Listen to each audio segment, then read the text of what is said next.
Hari ini terasa aneh bukan karena kita sedang hidup di film perang futuristik, tapi karena realitas global mulai terdengar seperti skrip yang udah pernah kita dengar.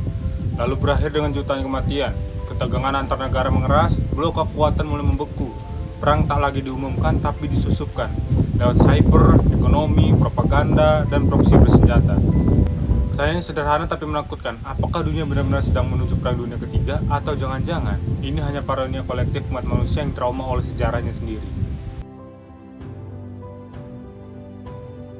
Dalam studi konflik internasional ada satu istilah penting, escalation trap.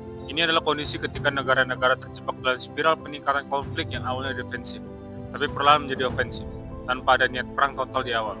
Tegangan Iran-Israel adalah contoh klasiknya.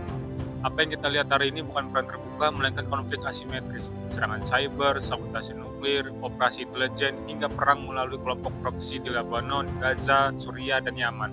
Secara psikologis, ini disebut plausible deniability. Menyerang tanpa mengaku menyerang.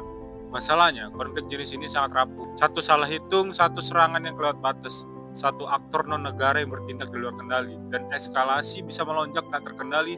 Sejarah menunjukkan, perang besar jarang dimulai karena rencana matang. Perang Dunia I dipicu oleh satu pembunuhan. Perang besar sering lahir dari overconfidence plus misperception, dua base kognitif yang sama manusiawi. Hari ini dunia berada dalam kondisi high tension, low trust.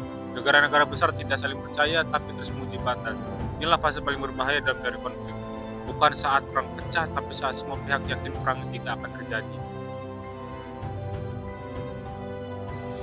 Jika perang dunia ketiga terjadi, kemungkinan besar tidak akan diumumkan secara resmi, bro. Tidak ada pidato megah, tidak ada deklarasi global. Mengapa? Karena perang modern telah berevolusi menjadi hybrid warfare. Hari ini perang bisa terjadi lewat sanksi ekonomi yang melumpuhkan generasi, perang cyber yang merusak sistem negara, disinformasi yang memecah masyarakat dari dalam, perlombaan senjata tanpa peluru.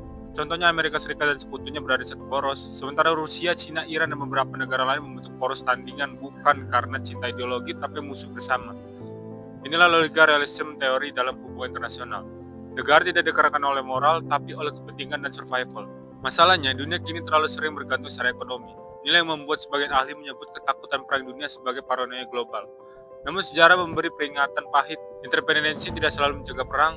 Eropa sebelum Perang Dunia I juga sangat terhubung secara ekonomi, bro. Ketika nasionalisme, ego politik, dan rasa terancam lebih dominan daripada rasionalitas, logika bisa dikalahkan oleh emosi kolektif semata. Perang bukan hanya soal senjata, ia juga soal narasi. Konflik Tunisia adalah contoh bagaimana luka sejarah dijadikan komunitas politik.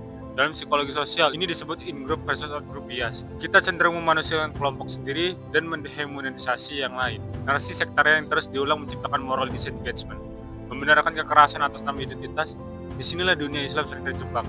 Alih-alih menjadi kekuatan moral global, umat justru terfragmentasi oleh perbedaan yang dieksploitasi elit politik. Lalu di mana posisi Indonesia? Indonesia bukan kekuatan militer global, tapi Indonesia punya soft power moral. Politik bebas aktif bukan berarti diam. Netral bukan berarti bisu. Indonesia punya ruang untuk diplomasi kemanusiaan, mediasi narasi, menjadi penyeimbang suara ekstrem global. Dalam dunia yang penuh teriakan, suara tenang justru paling langka, bro. Dan ini yang paling dibutuhkan.